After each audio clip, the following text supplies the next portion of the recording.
Boa tarde. Meu nome é Cleusa e hoje a gente está falando em nome da Fundação Projeto Travessia, que há 25 anos trabalha no atendimento direto de crianças e adolescentes em situação de risco. A Fundação Projeto Travessia vai colocar hoje, faz início aí de um projeto, vai colocar em prática o projeto de várias lives, que nós vamos estar tratando de vários assuntos pertinentes aos trabalhos da Fundação Projeto Travessia.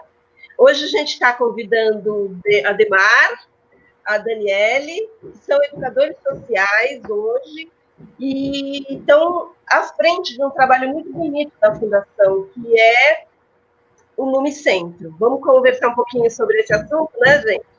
E saber como é que estão esses trabalhos na pandemia, né? É importante aqui falar que nós não paramos em momento nenhum, né?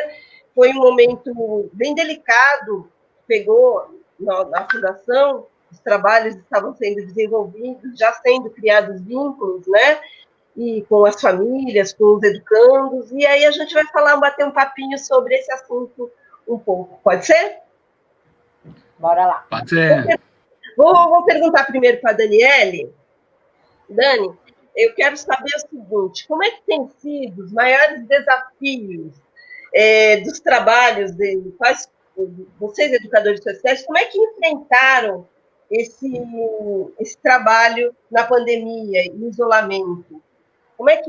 Qual o maior desafio de vocês? Surgiu aí uma pandemia, ficamos em casa, como é que foi estabelecido isso? Bom, primeiramente, acho que, como você já disse, né, foi uma situação que pegou todo mundo de surpresa, né, a gente estava no meio já da execução do nosso projeto.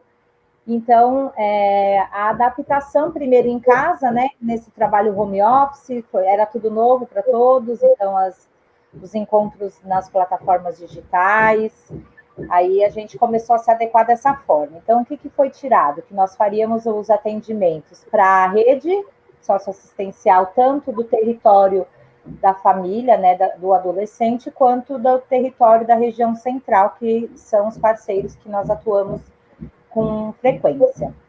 Então, essas articulações se dão através de contatos telefônicos, WhatsApp institucional e e-mail. E, quando possível, nós nos reunimos nas plataformas digitais, né? Então, o desafio foi iniciar, né? Tem a questão do vínculo, né? Nós estávamos já com um vínculo estabelecido tanto com as famílias como com as crianças e os adolescentes que atendemos lá na região da Sé. Eu acho que o maior desafio é esse, porque nesse período nós não estamos fazendo esse atendimento, né, direto com os adolescentes, as crianças e as famílias também. Pensando no quê? Em relação às famílias, até por conta da nossa proteção, mas também em proteger essas famílias, né? Para não estar indo no território e tudo mais. Assim como com os adolescentes. Então, acho que o maior desafio realmente é manter, né? Fazer a manutenção desse vínculo. Como já havia esse vínculo estabelecido com as famílias, ele está se mantendo, né? Tem até alguns vínculos que foram mais efetivados, mais estabelecidos durante essa pandemia, né, devido à procura de informações ou de outros auxílios que as famílias nos demandam. E é isso, então, né? O desafio maior mesmo é a manutenção de vínculo. Com os adolescentes, a gente mantém contato com alguns também, né? Alguns estão em suas casas, tem alguns que estão internados na Fundação Casa, então a gente continua mantendo o contato com todos esses, e alguns adolescentes a gente se comunica através dos serviços que ainda estão atuando, né, que continuam atuando, que são serviços de saúde. Então, é a manutenção de vínculo mesmo. Vou pegar esse gancho seu aí e vou perguntar para a Demar aí. Ademar, quem tem sido os parceiros, né, dessa interlocução nos atendimentos das ruas? Vocês estão falando com quem na quarentena? Vocês estabeleceram qual vínculo para poder informar como que estão essas crianças que estão nas ruas, para ajudar nesse atendimento?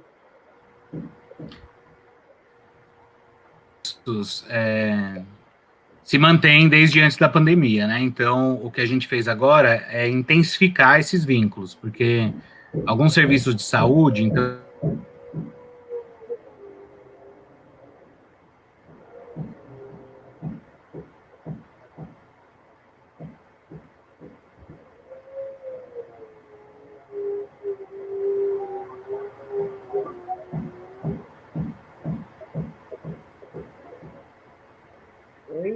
O Ademar parou. Ah, eu achei que era o meu. Não, foi o Ademar.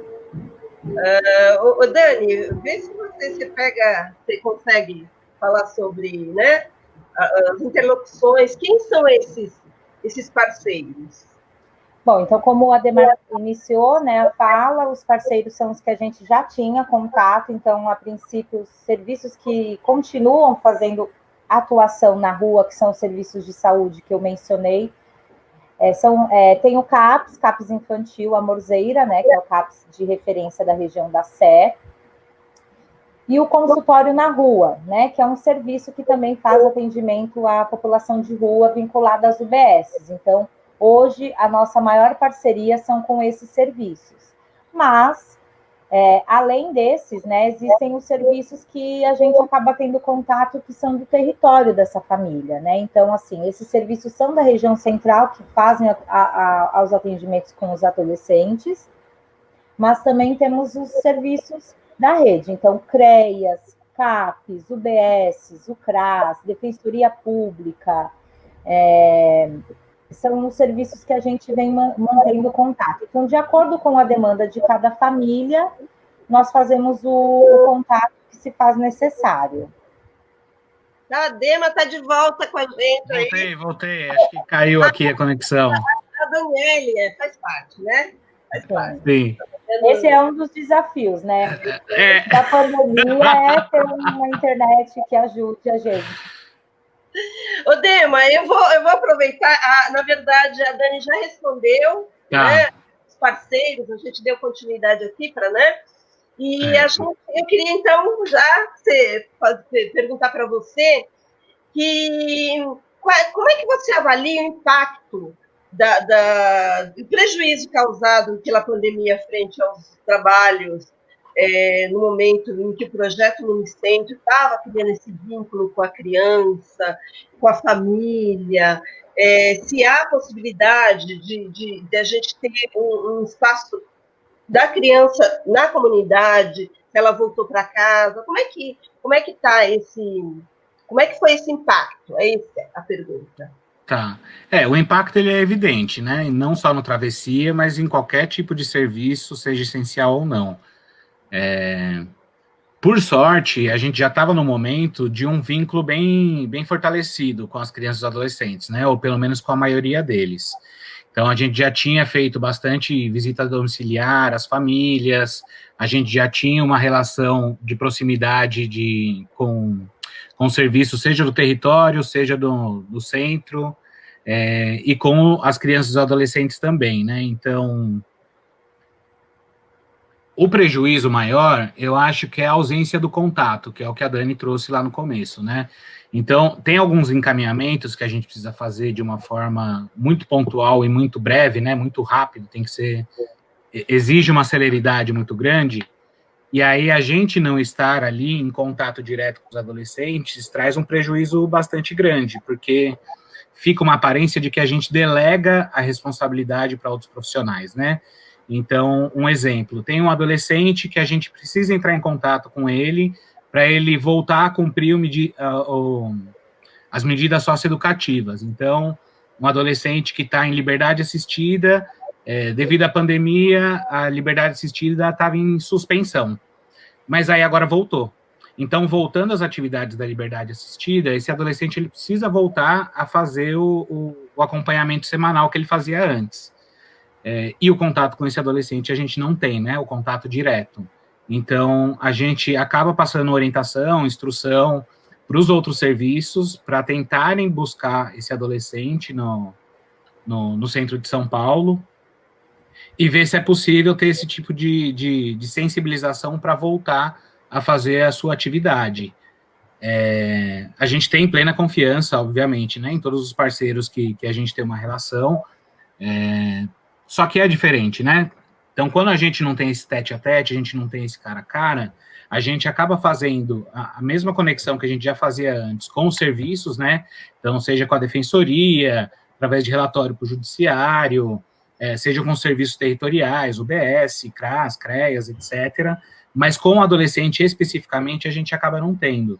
Então, embora outros serviços estejam fazendo isso no seu cotidiano, a gente acaba só passando as informações. Então, vira um telefone sem fio, que também por conta das demandas dos outros serviços, né? Porque você imagina, os serviços de saúde, eles não pararam. E se eles não pararam, eles estão com uma demanda muito maior, muito mais, um potencial muito maior, né? De atendimento do que tinha antes. E aí, com a rede de apoio, que acaba ficando em home office, inclusive o Travessia, a demanda acaba sendo muito maior. Então, a gente trazer esse tipo de responsabilidade a mais para um outro serviço acaba prejudicando o encaminhamento que a gente estava pensando. Então, acho que a maior dificuldade que a gente acaba tendo são os desdobramentos da gente não ter o acesso a uma visita domiciliar, o acesso às crianças e adolescentes que estão em situação de rua, ou mesmo as que estão em casa, porque o contato ele fica muito mais restrito, né? Quando a gente conversa apenas por telefone, a gente está entendendo que tem famílias que têm telefone, que têm internet, etc. E tem outras que não.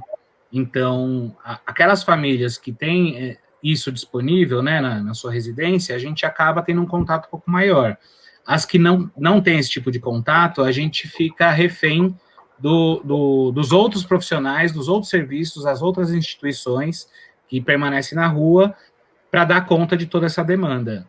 Então, acho que o maior prejudicial mesmo é essa questão, né? Esse envolvimento de rede e as consequências que isso pode trazer. Então, se a gente está presencialmente, não garante absolutamente nada, né? Mas é um serviço a mais que tem um vínculo com o adolescente, com a família e com os outros serviços, que pode tentar garantir que a gente tenha o encaminhamento da melhor forma possível. Tá certo. Tá certo. Eu queria, só para a gente estar fechando aí, nós hoje estamos atendendo quantos, Dani?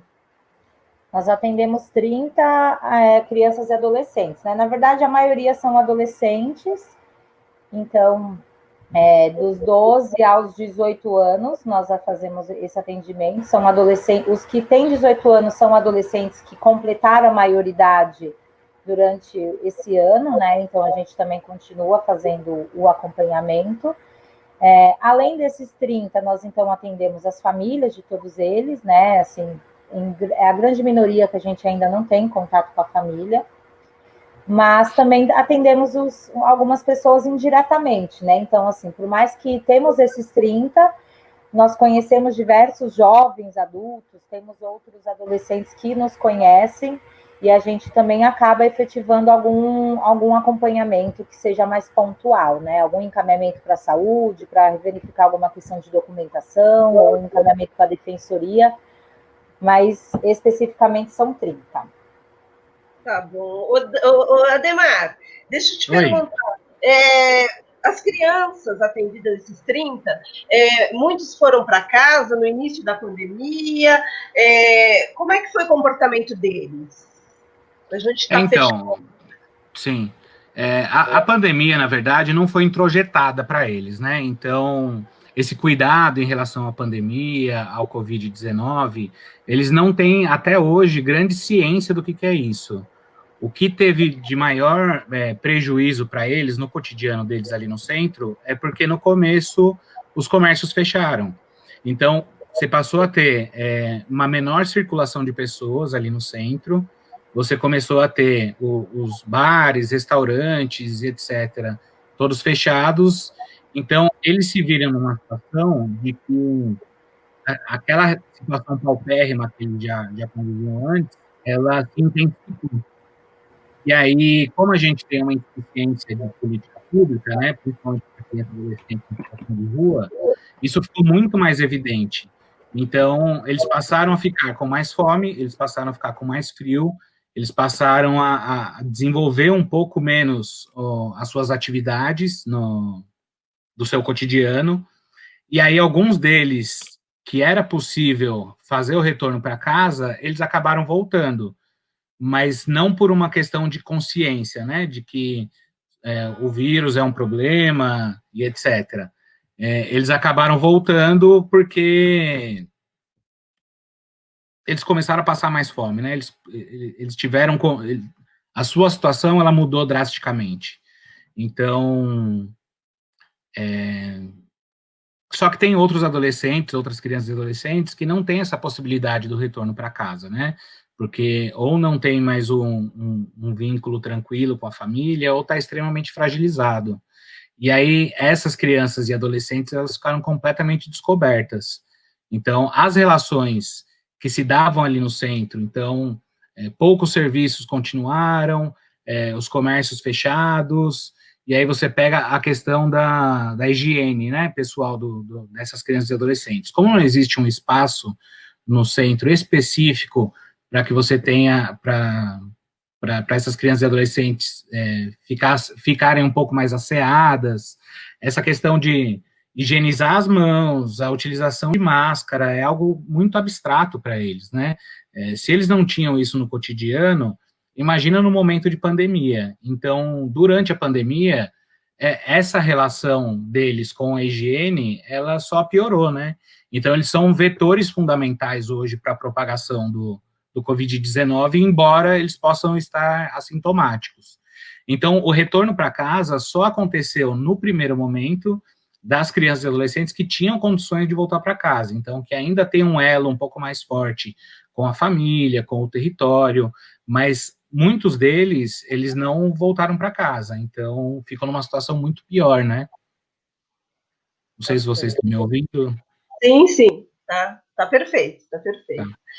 Bom, nós vamos encerrar aqui para dar um gostinho, né? Nós vamos fazer outras, a ideia é essa. Vou agradecer muito, Daniele, o Ademar, né? A gente sabe quanto carinho vocês, educadores sociais, têm com esse projeto Lumicentro, né? Que é em parceria com a Prefeitura de São Paulo, e mesmo distante, a gente percebe que consegue fazer ainda esses atendimentos, sim, né? E nós vamos estar falando um pouquinho mais sobre esse assunto nas próximas, de como é que foi, por exemplo, o auxílio emergencial para as famílias, né? Que tanto precisou de vocês, a gente está sabendo, né? E a gente vai estar tratando desse assunto. Como é que foi o contato com essa família? A Fundação Projeto Travessia, no início, lá em março, a gente conseguiu fornecer umas cestas, né, alimento para essas famílias. Como é que foi isso? Então, a gente vai estar falando um pouquinho disso. Legal. Vamos para a próxima, tá bom? Eu quero agradecer muito vocês aí, viu? Eu que agradeço pelo convite, Cleusa. E a Fundação Projeto Travessia pede para que vocês acessem as redes sociais da Fundação, o site da Fundação Projeto Travessia, www.travessia.org.br, o Face, nós estamos no Twitter também, no Instagram, e a gente pede aí que vocês façam aí, divulguem a Fundação Projeto Travessia também com a gente. Até a próxima. Tchau, obrigado, gente. Tchau.